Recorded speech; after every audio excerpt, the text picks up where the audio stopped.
Meus irmãos, mais uma vez nós estamos aqui na Rádio Nazareno, o programa O Momento da Palavra. Sou o professor Gesiel Costa, pastor da igreja ali no Guanabara, e todas as sextas-feiras nós estamos com um assunto aqui comentando a respeito de algum assunto bíblico. E hoje nós falaremos sobre o ministério de evangelista, embasado em 2 Timóteo 4:5. Mas tu, ser sóbrio em tudo, sofre as aflições, faze a obra de um evangelista, cumpre o teu ministério. O evangelista proclama o pleno evangelho de Cristo com ousadia. É um arauto de Deus no mundo. E para falarmos deste assunto interessante, o ministério de evangelista, nós convidamos o pastor Natalino Clock para um diálogo, para um comentário sobre este assunto aqui no nosso programa. Paz do Senhor, pastor Natalino. Paz do Senhor, pastor Gesiel, paz do Senhor a todos os irmãos que estão na audiência aí da Rádio Nazareno, nesse programa Momento da Palavra. É um prazer, uma satisfação poder participar aqui nessa manhã fria, né? Sim, de sexta-feira. Glória a Deus por isso. O Cuiabano saiu aí de quase 40 graus para 14, 15 graus agora que estava dando de manhã, né? Mas, pastor Natalino, sobre o ministério de evangelista que é dado por Deus, ele está ali entre Efésios 4 e 11 também, mostrando sobre os dons ministeriais, dizendo que ele mesmo, Jesus, deu uns para pastores, outros para profetas, outros para evangelistas, presbíteros e doutores. Então é considerado um ministério, né? Eu queria que você falasse sobre esse ministério de evangelista. Bom, pastor Gesiel, é uma chamada, a chamada de evangelista, o ministério de evangelista, é uma chamada abrangente no que tange ao amor pelas almas, à evangelização. Nós sabemos que toda a igreja foi comissionada para pregar o evangelho, toda a igreja foi chamada para anunciar a salvação, mas existem aquelas pessoas que têm uma pulsação, uma vibração, que tem uma intensidade muito maior no que tange a essa necessidade da igreja, que é a evangelização, anunciar o evangelho, anunciar as boas novas de salvação. Então, dentre os dons ministeriais, existe ou deve, pelo menos existir uma harmonia entre eles. Nós aprendemos que o apóstolo é aquele que finca as estacas, que faz o alicerce. Aí, na sequência, vem o pastor, que ele tenha o governo sobre a igreja, o cuidado sobre aqueles que vão nascendo na fé. Temos o profeta, que é aquele que alerta a igreja, que posiciona a igreja no que tange a santidade, a comunhão com Deus. Temos o mestre, que é aquele que ensina, aquele que prepara, aquele que dá subsídios para o desenvolvimento do cristão.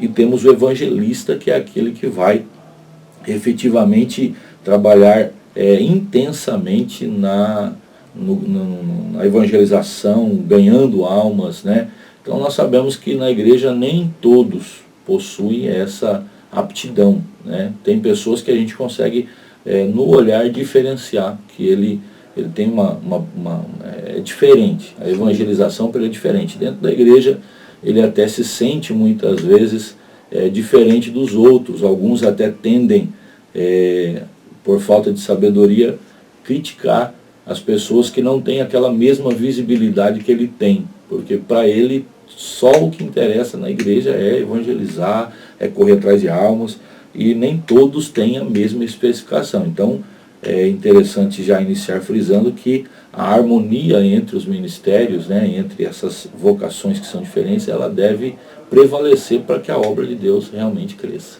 Porque a gente vê, nós percebemos a igreja fazendo evangelização pessoal, evangelização através de cruzadas, às vezes há períodos de entrega de folhetos, mas parece-me que há aqueles que estão 24 horas mesmo evangelizando, E se ele está no mercado, ele está falando de Jesus. Se ele vai no ônibus, ele acha algum meio de olhar para alguém e começar a falar de Jesus, evangelizar.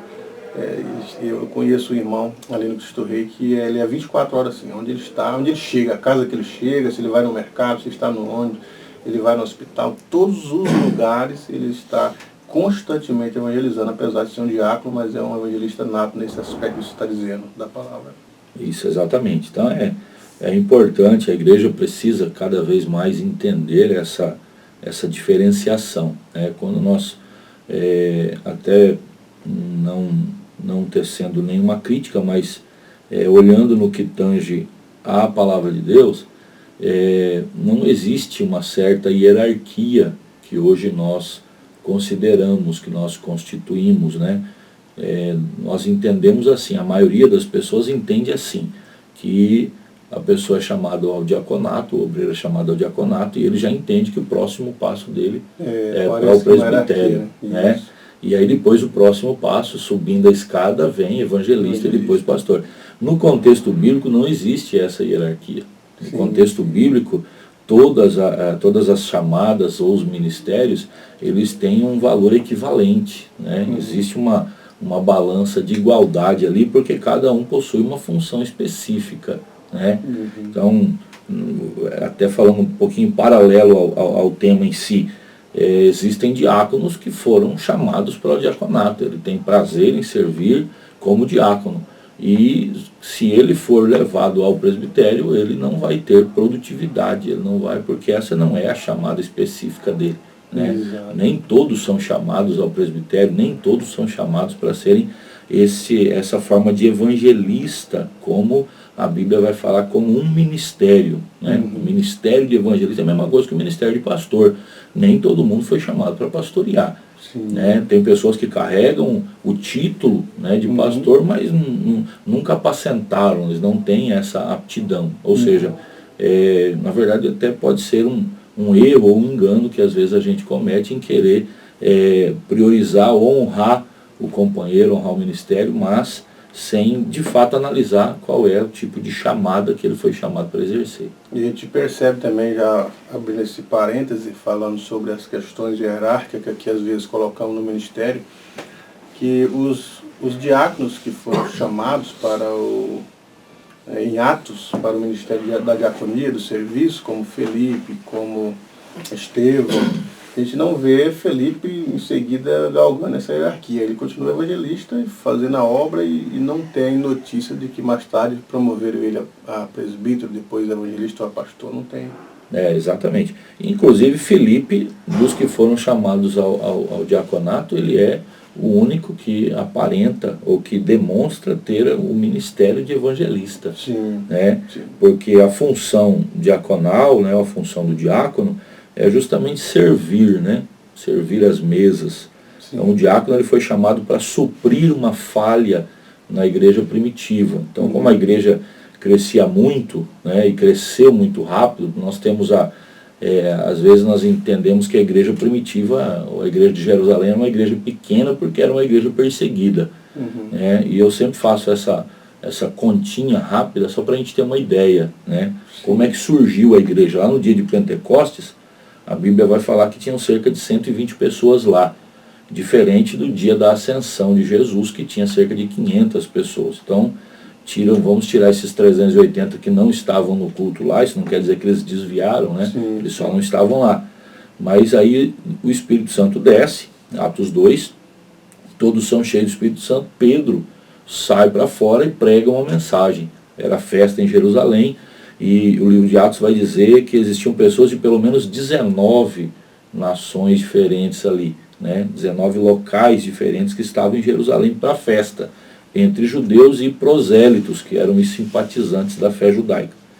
E quando Pedro prega esse primeiro sermão, a Bíblia diz que cerca de 5.000 pessoas se convertem, né? Então vamos fazer uma conta justa, vamos entender que metade dessas pessoas não era dali, né? Porque Paulo depois vai encontrar crentes que aceitaram a Jesus lá no dia de Pentecostes, ele vai encontrar em cidades lá da Macedônia, tem lugares onde Paulo chega, já tem o evangelho lá. Pessoas que provavelmente eram oriundas do dia do Pentecostes. Então vamos entender que 2.500 pessoas não eram de lá, mas 2.500 eram, com mais 120, 2.620.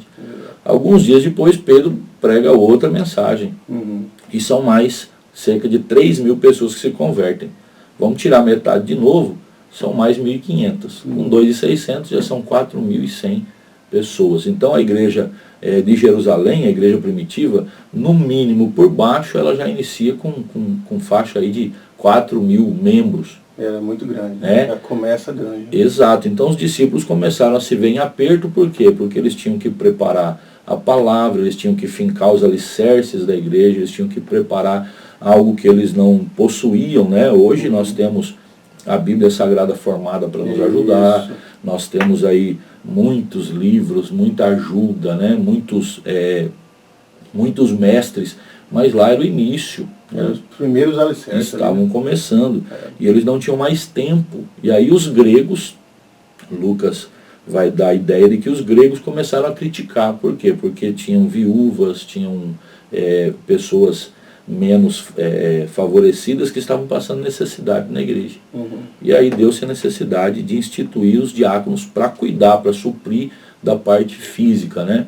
Já como pastor e como ensinador, eu sempre falo isso, que o diácono, ele não foi chamado assim basicamente para pregar. Então hoje o cidadão recebe a unção, né, ou a sagração de diácono, e ele já põe a Bíblia debaixo do braço e vamos fazer a obra. Exato. Não, o diácono foi feito para cuidar da igreja local. O diácono foi chamado para cuidar dos trabalhos locais. Então é o diácono que cuida da manutenção da igreja, cuida da necessidade daqueles que estão ali em situação de fragilidade, né? Isso. E Filipe, além de ser um excelente diácono, ele é um evangelista nato, porque a Bíblia vai dizer que enquanto ele prega, as pessoas estavam pasmas, paradas, tamanho era o poder das palavras que Filipe pregava, né? E isso é interessante porque não é só o diaconato que ele exercia, ele também exercia o ministério de evangelista. Assim como Estevão também existia, né, exercia o ministério evangelista. Né? Então a igreja de Jerusalém, ela começa, de fato, com essas prerrogativas de muitos membros. Né? O primeiro sermão de Pedro foi quase 3.000. Aí no segundo, com o coxo lá, que você citou, quase 5.000, já vai somando aí uma igreja estrondosa. Mas Jesus envia os 70, são poucos que anunciam as boas novas. A gente percebe que ele enviou os 70, escolheu os discípulos e diz que os campos, grande em verdade, a seara, mas os obreiros são poucos. Nessa tarefa da evangelização, da propagação do evangelho, a seara é grande, muitas pessoas devem ser alcançadas, mas, como o contexto da Bíblia diz, são poucos os ceifeiros. Como que você entende essa parte aqui? Isso é algo assim bem visível. Acredito que na maioria das igrejas odiernas hoje, na verdade sempre foi assim. Eu fui líder de evangelismo durante muitos anos na igreja onde eu aceitei Jesus, e evangelismo é assim, a gente convoca muitos, mas os que realmente se voluntariam são poucos. Né? Nós tínhamos uma equipe de evangelismo e nós sempre fomos assim, apaixonados, né, por evangelização, e aí nós fazíamos aquele convite bonito, íamos para a porta da igreja e olha, vamos evangelizar, vamos ganhar alma, e aí chegava na hora do culto, na maioria das vezes, né, nos cultos de domingo à tarde, nos cultos de sábado, a gente percebe que não são todos que têm esse interesse. Então Jesus, quando ele manda os 70, Jesus sempre estava cercado por uma multidão. Sempre haviam muitas pessoas. Jesus tinha muitos discípulos, né? Quando a Bíblia usa o superlativo, né, para falar a respeito de algo, o superlativo na gramática é você potencializar um adjetivo ou uma característica, né? Então quando a Bíblia fala, por exemplo, em Ezequiel, que os ossos estavam sequíssimos, né? Sequíssimos aí é superlativo, então, ou seja, justamente para dizer que os ossos estavam realmente muito secos, né? Não havia nem o tutano dentro, provavelmente. Então, quando a Bíblia diz que alguém é rico, é porque não é que ele era classe média, é porque ele era rico, milionário mesmo, né? E aí a Bíblia vai trazer esse aspecto de multidão. Então, multidão dos que acompanhavam Jesus não eram 200 pessoas, 300 pessoas, eram 2.000, 5.000, 10.000. eram muita gente. Então Jesus tinha muitas pessoas, não só que acompanhavam ele para ver o que ia acontecer, mas pessoas que definitivamente seguiram Jesus, né? Muitas pessoas seguiram Jesus durante boa parte do seu ministério. Porém, Jesus chama 70 e dá a eles autoridade e os delega para essa tarefa de proclamação, né? Lhes dando poder para isso, e aparentemente dentro daquilo que ele poderia fazer, Jesus poderia ter mandado 200, Jesus poderia mandar 300, mas já para exemplificar que essa tarefa é uma tarefa que não é muito almejada, né? Ele manda 70 e eles voltam vitoriosos, né? Eles voltam triunfantes com aquilo que haviam feito. Estou aqui com o pastor Natalino Knock, estamos falando sobre o ministério de evangelista. Falávamos sobre o envio que o Senhor Jesus fez dos 70 discípulos. E posteriormente ele disse que eles estavam sendo enviados para o meio de lobos. Os discípulos estavam sendo enviados para o meio de lobos. O que ele estava querendo dizer, pastor Natalino, quando ele disse: eis que vos envio como ovelhas para o meio de lobos? Bom, primeiro que a igreja ela foi colocada aqui para fazer enfrentamento, né? O evangelho é enfrentamento, né? O evangelho ele coloca o homem de frente consigo mesmo e aponta as suas falhas, os seus erros e a sua necessidade de um salvador.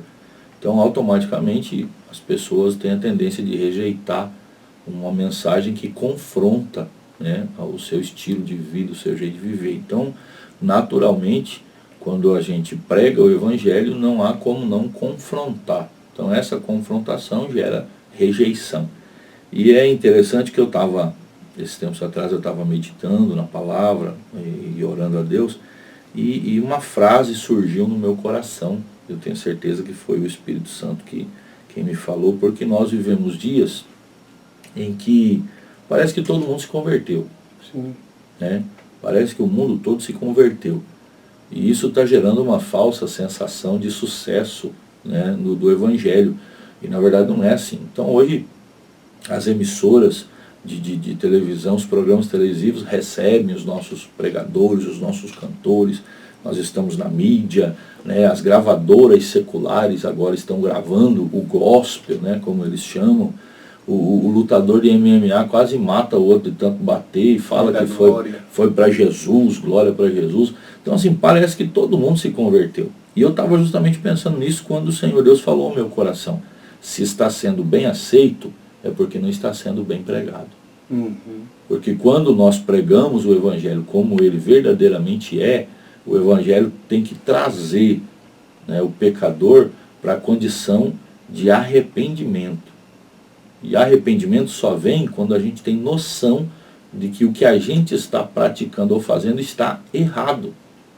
Então a consciência do pecado precisa gerar em nós arrependimento. Então hoje o evangelho que está sendo pregado, né, pelos pseudos evangelistas é um evangelho diluído, né, é um evangelho assim modificado, alterado, porque ele não puxa mais o pecador para o arrependimento, ele não confronta mais. Então não adianta nada nós irmos a um programa televisivo e falar que Jesus ama todo mundo, e falar que Jesus é bom, que Jesus é amor. Ele é tudo isso, mas ele também é justiça, ele veio aqui para salvar o homem. Então a mensagem do evangelista, quando ela realmente está sendo pregada da maneira correta, a primeira impressão que se dá é que ela está sendo rejeitada. Né? Nós vamos ver na Bíblia Sagrada muitas pessoas. Estevão mesmo é um exemplo disso. A palavra que ele pregava, a evangelização que ele fazia era tão forte que ele atraía o ódio das pessoas daquela época. Por quê? Porque ninguém gosta de ser confrontado. Ninguém gosta de ser chamado a atenção. A gente pode estar errado, você pode saber que você está fazendo errado, mas quando alguém te chama a atenção ou fala que o que você está fazendo está errado, o primeiro sentimento que surge não é arrependimento. O primeiro sentimento que surge é raiva. Né? Revolta, né? É revolta, porque as pessoas não querem aceitar a realidade de que precisam de um Salvador. Então, a tarefa iminente do evangelista é anunciar o Jesus que perdoa pecados. É o Jesus que traz salvação para a alma. E esse é um outro grande problema da igreja, porque até nos trabalhos de ar livre, as mensagens foram modificadas. O evangelho que a gente vem pregando, e eu venho pregando isso nos púlpitos das nossas igrejas já há alguns anos, nós mudamos o contexto da igreja, e agora eu vou falar da Assembleia de Deus aqui, né, de Cuiabá, do estado de Mato Grosso e até a nível de Brasil. Nós mudamos o nosso carro-chefe. O carro-chefe da igreja, até 15, 18 anos atrás, era única e exclusivamente a salvação. Né? Nós pregávamos que Jesus curava, batizava com o Espírito Santo, mas o carro-chefe da igreja era a salvação. Então as pessoas vinham para a igreja porque entendiam que necessitavam de um Salvador. Mas depois mudou. Começamos a anunciar que Jesus abre porta, que Jesus põe dinheiro na conta, que Jesus tira o nome do SPC. Prospera. Exatamente, nada contra. Eu sei que o nosso Deus faz tudo isso, isso faz parte, né, da ampla área de atuação da igreja aqui na Terra. Porém, não é a verdade essencial que precisa ser anunciada. O objetivo principal é esse. Então tem muita gente dentro das nossas igrejas hoje, e eu falo isso com toda segurança, com toda convicção. Tem pessoas que já foram batizadas nas águas, tem pessoas que já são líderes na igreja, temos até obreiros que não são salvos. Por quê? Porque eles nunca se arrependeram dos seus pecados.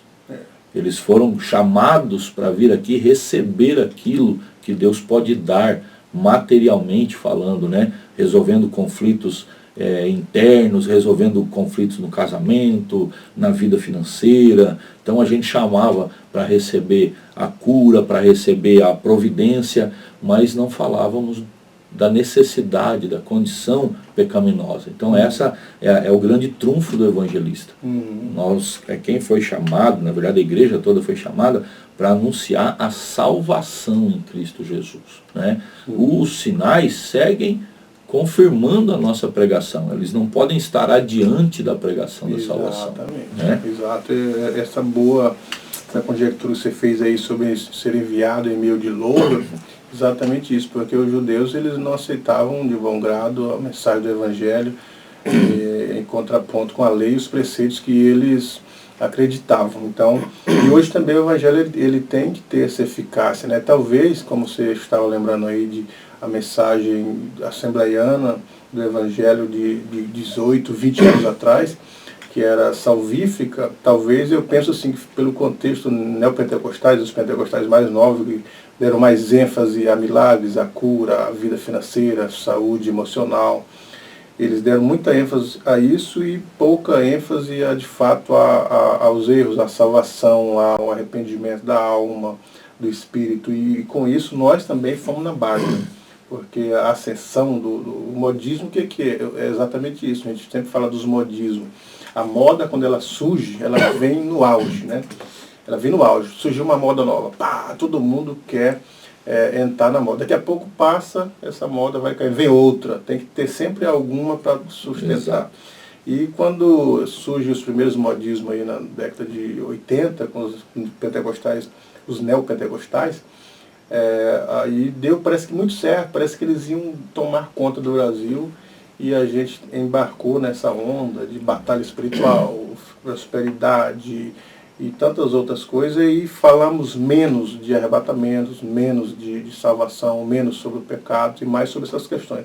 Como você disse, eu também acredito nos milagres, eu também acredito que Deus abre porta, que Deus prospera, mas o objetivo principal do Evangelho, aliás, a própria palavra Evangelho, nós poderíamos falar sobre ela, o que é essa palavra, e quais são as novas, quais são as notícias, né, novas. E o contexto também que nós estamos vivendo hoje, na atualidade, a teologia da libertação, teologia liberal, eles tentam colocar, um dos pontos é esse, que você disse aí, salvar todo mundo. O cara não precisa mudar de vida, o jogador, o homossexual e tantas outras pessoas, eles têm sua vida, mas Jesus aceitam eles como eles são, como eles estão, da forma que fazem, né, as suas obras. E o Evangelho, se ele traz mudança, é para mudar atitude, comportamento, dentre tantas outras coisas, né? Exatamente. Existe um contraste muito forte entre entre o que a maioria das pessoas hoje acredita e o contexto bíblico, né? Há muitos anos já eu venho esboçando um livro, eu tenho, de vez por outra eu retomo ele, escrevo, eu não sei se vou conseguir um dia lançar, né? Mas a respeito da vitória, porque Paulo escreve dizendo, tragada foi a morte na vitória. E essa palavra vitória tomou uma conotação muito poderosa nos nossos dias hoje. Culto da vitória, oração da vitória, todo mundo está em busca da vitória, né? Sim. Orando para que Deus dê vitória. Mas peraí, como é vitória no contexto bíblico? Vamos pegar exemplo de pessoas vitoriosas aos olhos de muitos. Quem não gostaria de ter um ministério como Paulo? Aos olhos de muitos, Paulo foi um grande sucesso, e na verdade foi. Né, no seu ministério. Mas Paulo, se vivesse hoje, seria o tipo de pregador que nós não gostaríamos de levar na nossa igreja. Essa é a verdade. Porque onde Paulo chegava, ele arrumava problema. Uhum. Ele apanhava numa cidade, era chamado de tagarela em outra, era caluniado, chamado de mercenário em outra, apanhava, jogavam ele morto para fora da cidade quase, e ele entrava para dentro da cidade de novo, tinham que soltar ele, né, pelo muro de noite, escondido. Falou, Paulo, ganha o mato aí, meu filho, vai embora que a turma vai te matar. Mas que vitória é essa? Ele mesmo vai defender o apostolado dele na segunda carta aos Coríntios, e ele vai falar, olha, eu recebi 5 quarentenas de açoite dos judeus, menos um, 3 vezes sofri naufrágio, já passei perigos na cidade, já passei perigos na floresta, perigo no meio dos irmãos, dos da minha nação, foi expulso não sei da onde. Então Paulo dá uma lista ali que parece uma lista de tragédia. Uhum. Só que ministério mais trágico é esse? Não, mas o sucesso do Evangelho, a vitória do Evangelho não está no status social que o pregador ou que o evangelista vai viver, e sim nos frutos que ele vai apresentar. Né? Então hoje a igreja está fraca em frutos. Por quê? Porque nós estamos priorizando uma pregação diferente da original. Porque a pregação que confronta o pecador, ela vai mais tarde surtir efeitos de salvação. Ao passo que se eu levar ele para a igreja e ele vê lá um testemunho que alguém foi curado, isso, ele pode até permanecer até atingir aquilo que ele quer. Quando ele receber a vitória que ele precisa, provavelmente ele não vai. Isso é muito comum, tem muitas igrejas aí que vivem abarrotadas de pessoas. Por quê?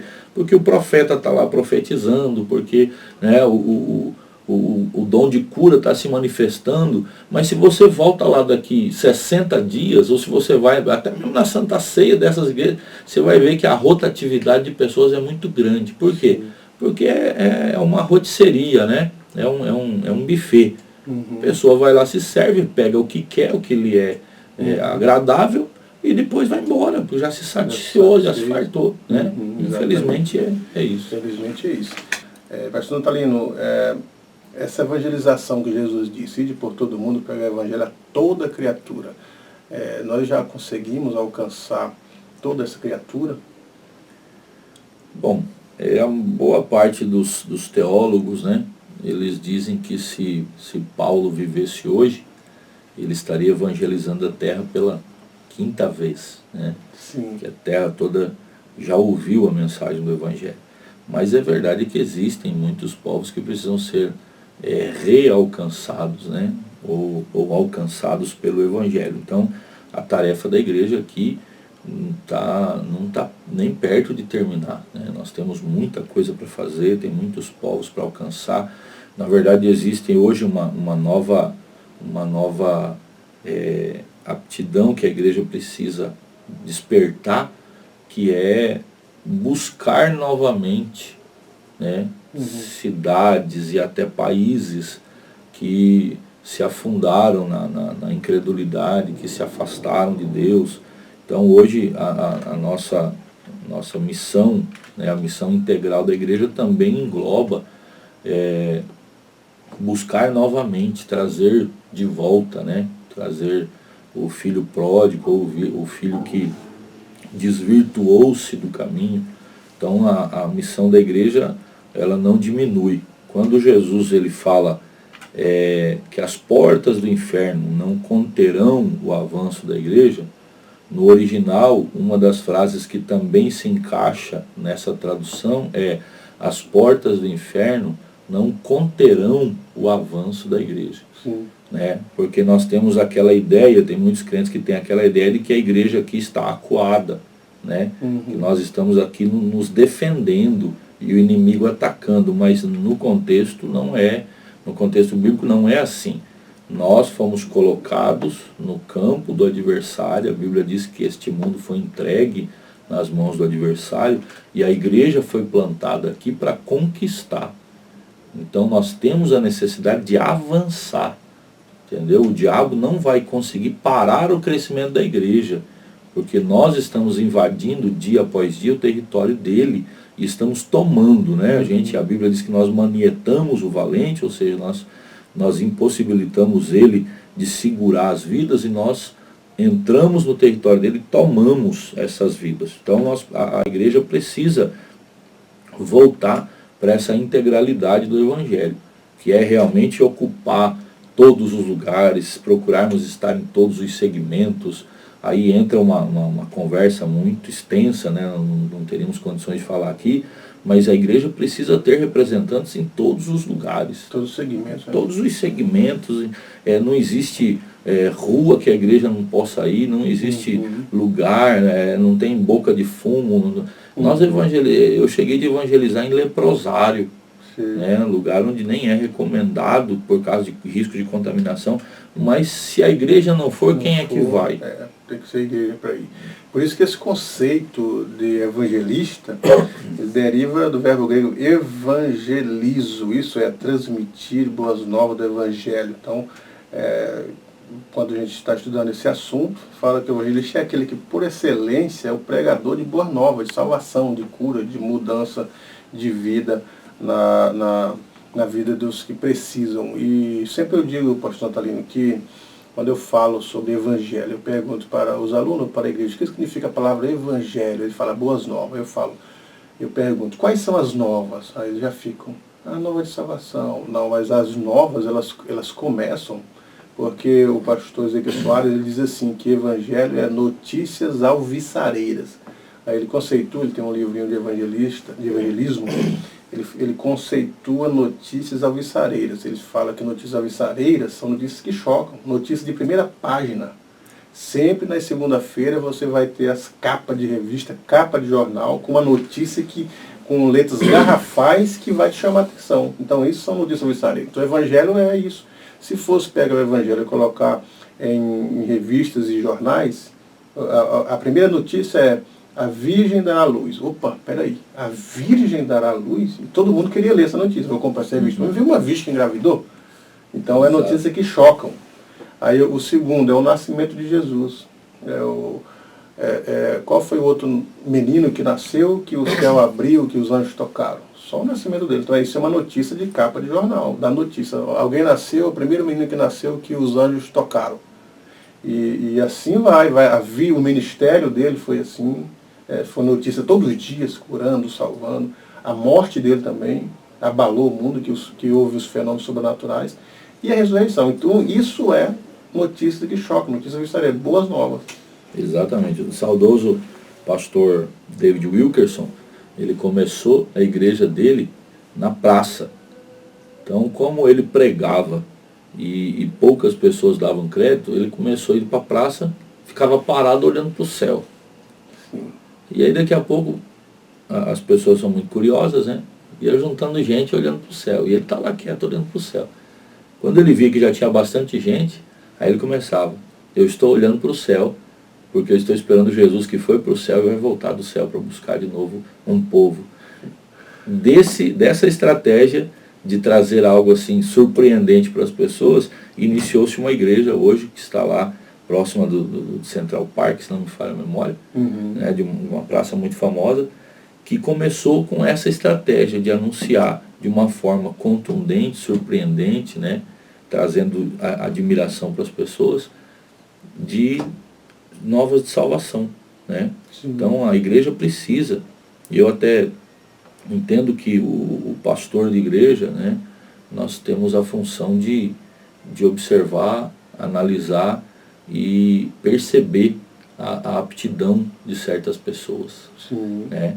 E o pastor que é inteligente, o pastor que é esperto, quando ele detecta pessoas que têm essa facilidade, obviamente ele deve investir nessas pessoas, né? Dar suporte, ajudar, vamos junto, porque o pastor, o líder, ele não é o sabe tudo, ele não é o que vai atingir sozinho o êxito em todas as coisas. Então nós vamos aprender a trabalhar com pessoas e com estratégias. Né? Eu lembro que nós tínhamos, lá na Cidade Alta, um Jonildo tinha um Fusquinha, e nós colocávamos a caixa de som em cima do Fusca, e ia um irmão atrás com a corda do violão arrastando no chão, tocando violão, e a gente pregando. E nós tínhamos êxito, e Deus nos abençoava, ganhamos muitas almas. Mas aí um dia foi um certo irmão com a gente participar. E ele paramos numa esquina, e ele começou a pregar as mesmas coisas que a gente pregava. Sim. Falar do amor de Jesus, falar da salvação. Impressionantemente, as pessoas começaram a abrir as portas das casas e sair para fora. Naquela tarde, nós ganhamos 18 pessoas para Jesus. Olha. Em um trabalho relâmpago, nós fazemos cultos relâmpagos.